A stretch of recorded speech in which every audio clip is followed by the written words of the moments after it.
Assalamualaikum warahmatullahi wabarakatuh. Perkenalkan, nama saya Wahyu Birahma dengan NIM 22022178. Di video kali ini saya akan menjelaskan tentang pengembangan batita usia 2-3 tahun. A. Ciri-ciri fisik anak usia 2-3 tahun. Yang pertama, berat badan. Untuk anak laki-laki, berat badan yang ideal sekitar 12,2 kg hingga 14,3 kg. Sementara untuk anak perempuan adalah 11,5 kg hingga 13,9 kg. Yang kedua, tinggi badan. Di usia 2 tahun, tingginya 80 hingga 92 cm. Di usia 3 tahun, 82 hingga 95 cm. Yang ketiga, lingkar kepala. Pada tahun kedua menjadi 46,9 hingga 49,5 cm.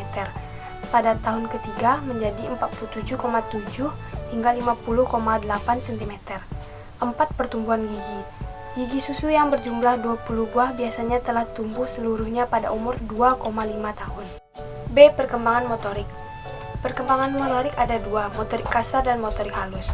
Motorik kasar yang terjadi pada anak usia 2 hingga 3 tahun yaitu mulai dapat memanjat dan melompat, melempar bola dengan kedua tangan di atas kepala, menaiki dan mendorong benda keras. Sedangkan motorik halus menggunakan alat makan tanpa menumpahkan makanan, menyikat gigi dan menyisir rambut sendiri, melepaskan celana dan baju sederhana.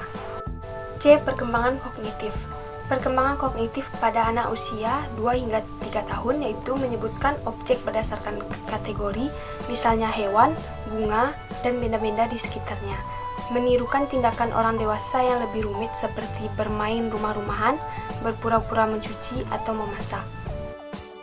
D. Perkembangan berbicara dan bahasa. Pada anak usia 2 hingga 3 tahun, sudah bisa menyebutkan 3 buah angka berurutan, dapat menyebutkan nama sendiri, mengerti konsep panjang dan pendek, besar dan kecil. E. Perkembangan sosial.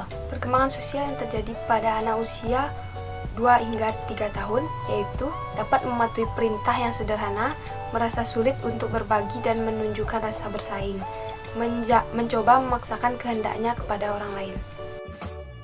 F. Hambatan dalam perkembangan optimal batita usia 2 hingga 3 tahun. Yang pertama, hambatan berjalan. Apabila orang tua menemukan hambatan berjalan pada anak, orang tua perlu segera mengkonsultasi pada tenaga kesehatan agar tidak ada hal yang tidak diinginkan dan hambatan berjalan ini bisa diatasi dengan cepat. Dengan begitu, anak bisa mengejar keterlambatan perkembangannya sesuai dengan tahapan tumbuh kembang anak. 2. Hambatan berbicara. Ada beberapa anak di usia yang sudah menguasai banyak kosakata, namun ada juga yang perkembangannya terlambat sehingga belum bisa berbicara. Hal ini bisa diatasi dengan cara orang tua menjadi aktif untuk mengajak anak berbicara. Yang ketiga, perkembangan fisik. Gangguan atau kecacatan anggota tubuh mengurangi kemampuan anak untuk bisa beraktivitas seperti anak normal lainnya. Hal ini menyebabkan keterlambatan perkembangan anak dalam hal tertentu sesuai dengan gangguan yang dimiliki.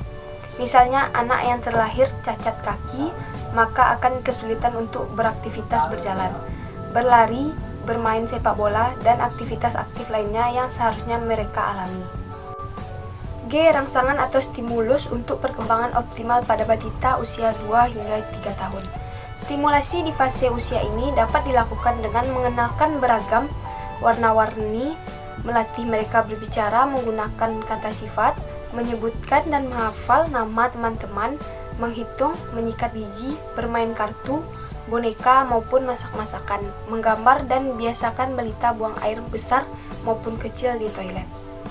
Sekian yang dapat saya sampaikan di video kali ini, semoga bermanfaat. Apabila ada kesalahan mohon dimaafkan. Assalamualaikum warahmatullahi wabarakatuh.